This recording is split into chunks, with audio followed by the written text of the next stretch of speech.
नमस्कार दोस्तों, स्वागत है आप सभी का आपके अपने YouTube channel the final touch पे। दोस्तों उम्मीद करता हूँ आप सब काफ़ी अच्छे होंगे।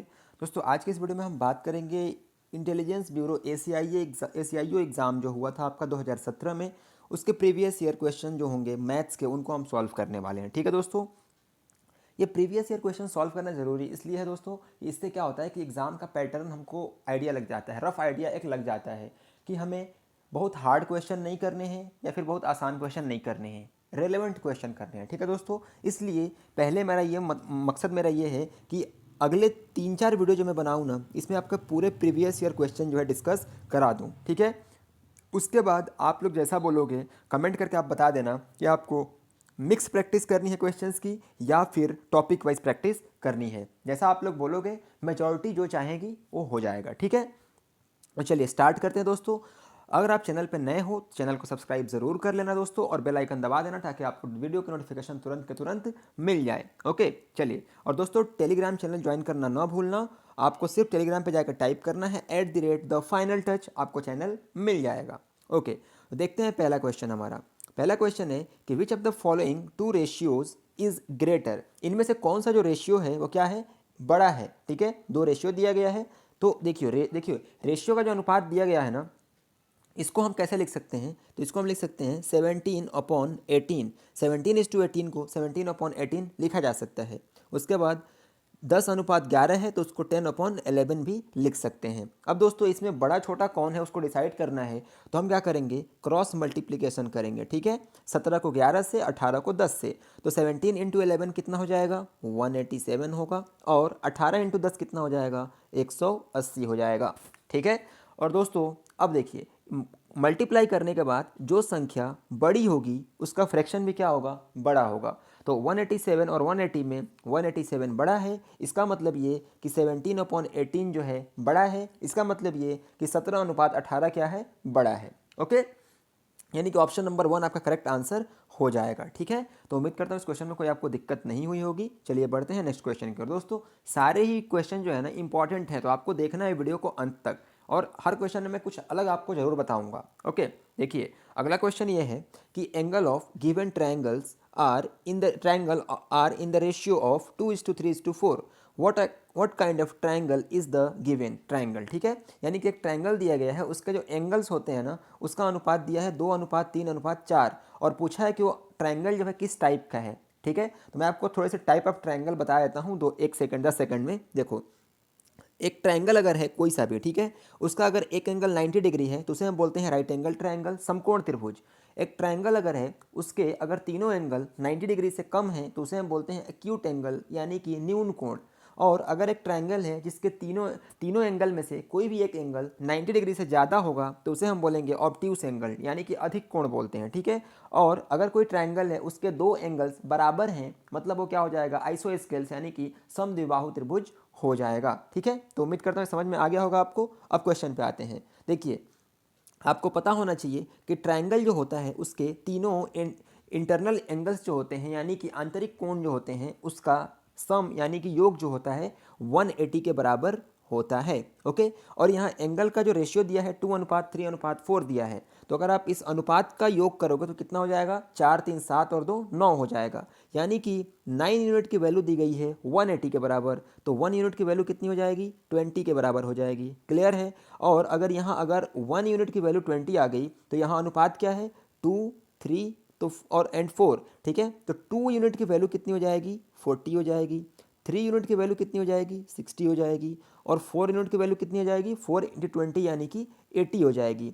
अब जब आप इन एंगल्स को देखोगे तो एक एंगल 40 है, एक एंगल 60 है, और एक एंगल 80 है। मतलब क्या कि तीनों एंगल जो है 90 डिग्री से कम है, मतलब ये एंगल कैसा होगा, एक्यूट एंगल होगा, मतलब क्या, न्यून कोण। तो ऑप्शन नंबर 4 आपका करेक्ट आंसर हो जाएगा। ठीक है दोस्तों, चलिए बढ़ते हैं आगे नेक्स्ट क्वेश्चन की तरफ।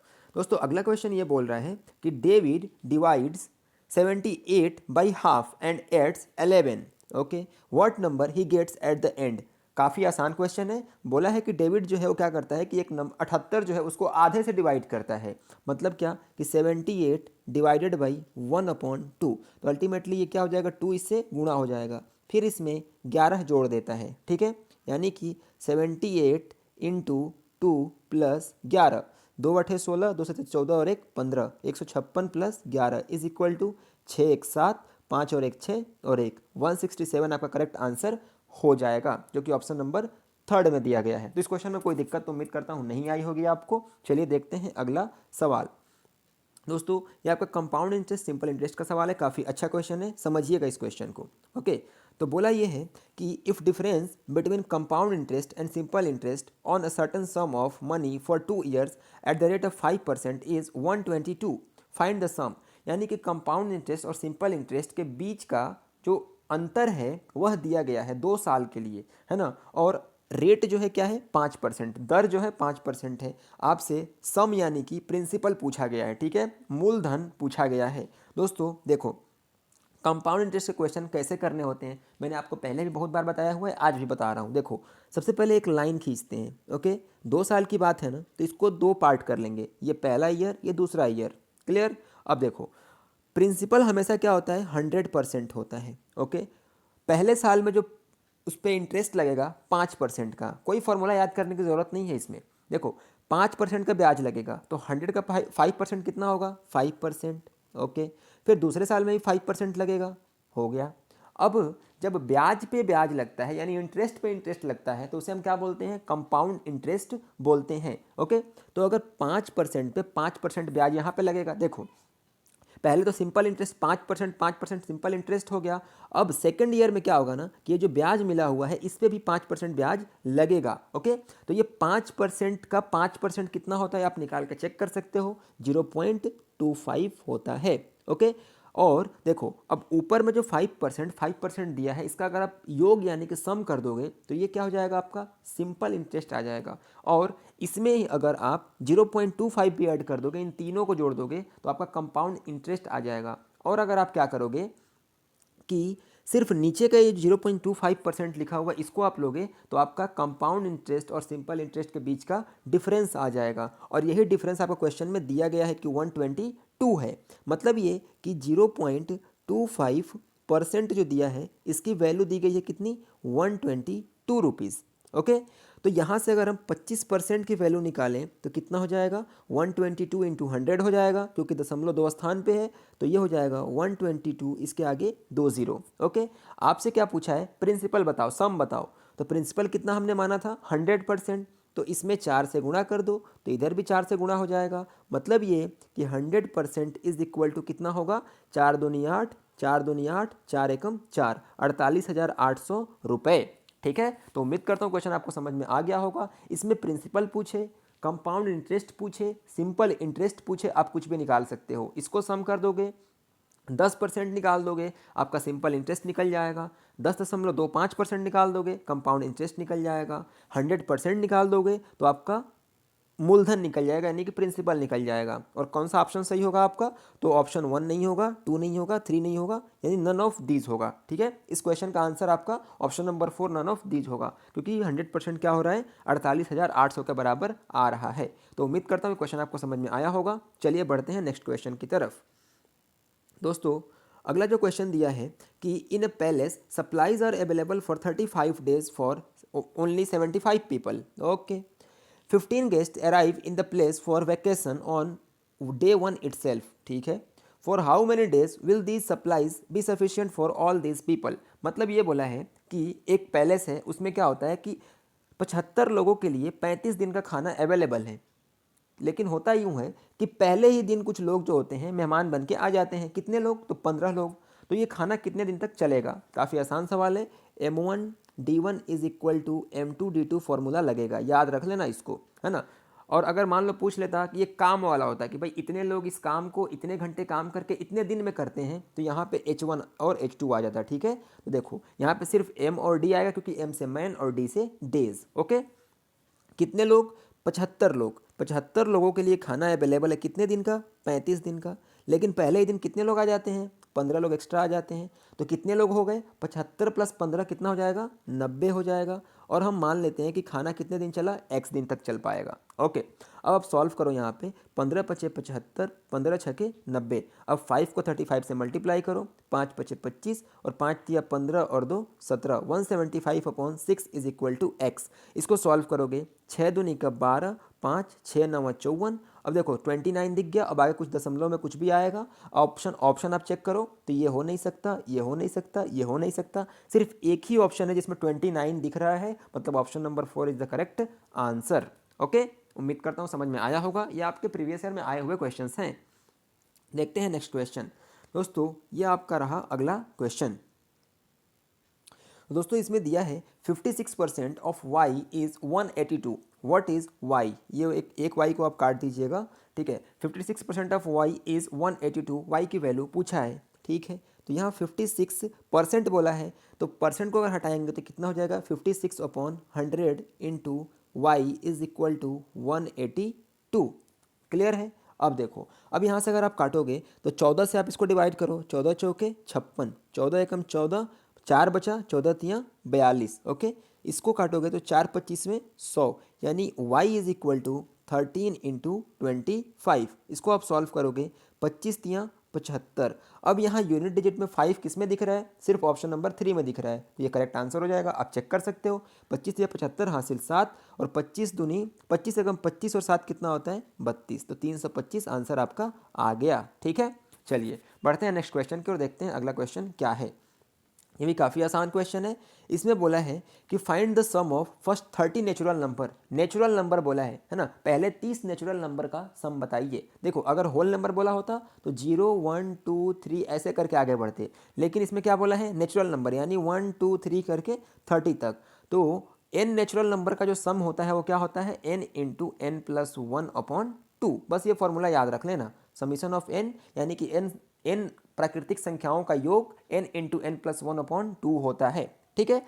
तो अब यहाँ पे 30 नेचुरल नंबर का बोला है, तो n इज इक्वल टू 30, यानी 30 इंटू 31/2 कर देंगे। इसको सॉल्व करेंगे तो 2 15 में 30। अब देखो इन ऑप्शंस में कहाँ पे, देखो यहाँ पे एक 5 है, आप 5 को 1 से मल्टीप्लाई करोगे तो यूनिट डिजिट पे क्या आएगा, 5 आएगा। तो इसमें 5 किस में दिख रहा है यूनिट डिजिट पे, सिर्फ ऑप्शन नंबर 3 पे दिख रहा है। यहाँ टिक करके आगे बढ़ो, कोई दिक्कत की बात नहीं है, ठीक है। चेक भी कर सकते हैं, 15 एकम 15 हासिल, 15 एकम 15 का 5 हासिल 1 और 15 तिया 45 और 1 कितना हो जाएगा, 46। तो 465 आपका करेक्ट आंसर हो जाएगा, ठीक है।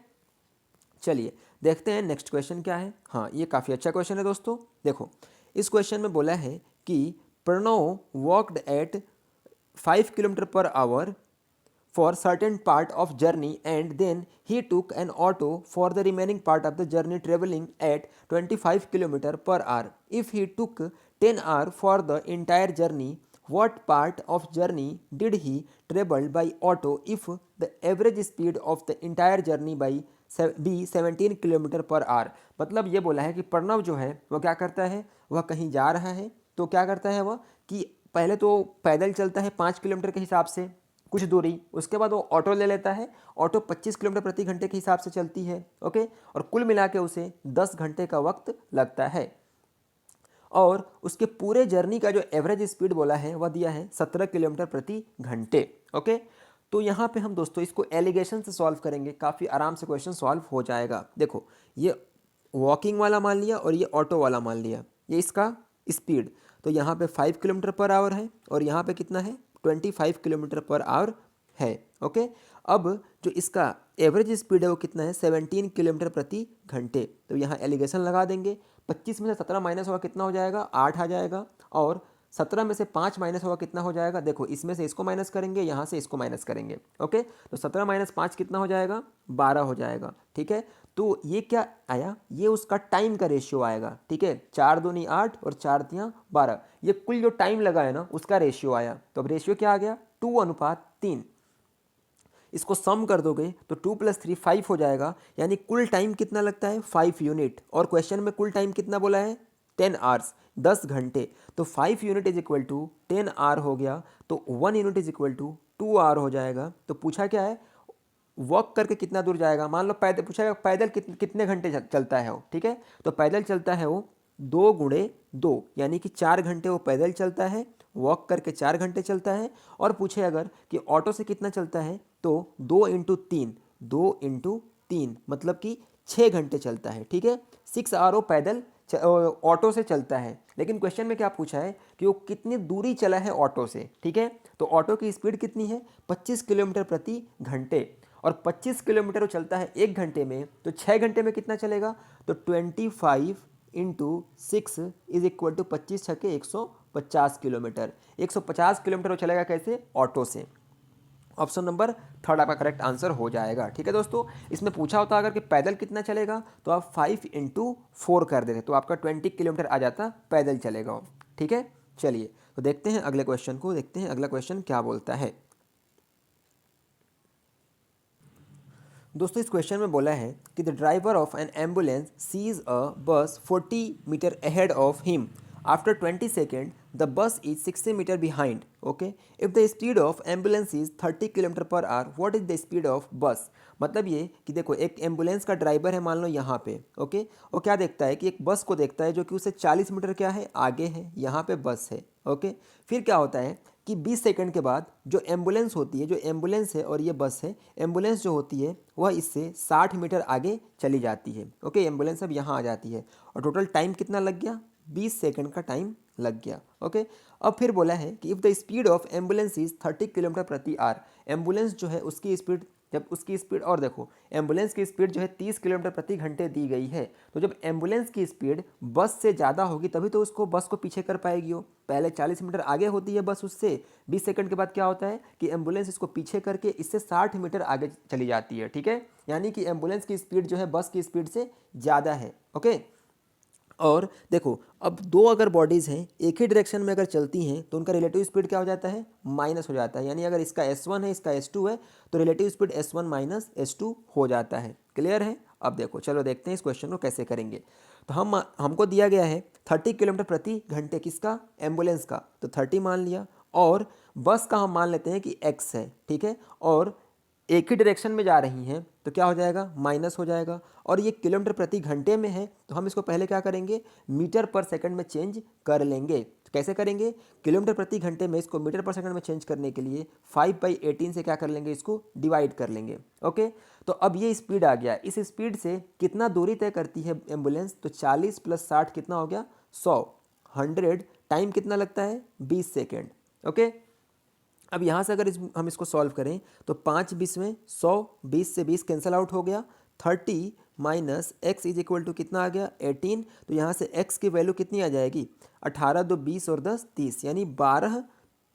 जो इसकी जो स्पीड आ गई किसकी, बस की, वह आ गई 12 मीटर पर सेकेंड। 12 मीटर पर सेकंड आपकी बस की स्पीड आ गई। ये मीटर पर सेकंड में आया है, लेकिन आंसर जो दिया है दोस्तों वह दिया है किलोमीटर प्रति घंटे में। तो ये दिया है 12 और जो आंसर दिया है वो दिया है मीटर पर सेकंड में। तो इसको हम कन्वर्ट करेंगे तो 18/5 से इसको गुणा करते हैं। ठीक है,